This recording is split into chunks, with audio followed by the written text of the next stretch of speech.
Greenland is becoming less frozen, less remote, and as a result, more economically and strategically valuable. We'll see what happens. It seemed fanciful when Donald Trump suggested buying Greenland 5 years ago, but it's clear now he's serious. We need Greenland for national security purposes. One Danish member of the European Parliament responded undiplomatically. It is not for sale. Let me put it in words you might understand. Mr. Trump, f*** off. American interest in Greenland isn't new. After World War II, President Harry Truman wanted to buy the island from the Danes with gold.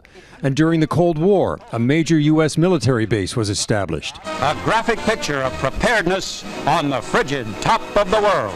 Today, Greenland's 56,000 residents have the right to seek independence, but haven't done so. Enter Donald Trump to stir things up. People really don't even know if Denmark has any legal right to it. But if they do, they should give it up. Greenland has been a part of Denmark for hundreds of years. But President Trump sees new urgency for the U.S. to expand into the Arctic as it opens up from climate change, the economic potential from more shipping in the north, natural resources, minerals and oil to be exploited, and the geopolitical need to counter Russia as well as China from gaining greater influence on North America's Arctic doorstep. Denmark has those concerns too. It just announced $2 billion for more Arctic defense spending. But a new worry is Trump. The Danish Prime Minister shuttled between European capitals recently looking for support. Germany's Olaf Scholz with a message that seemed directed at the U.S. president.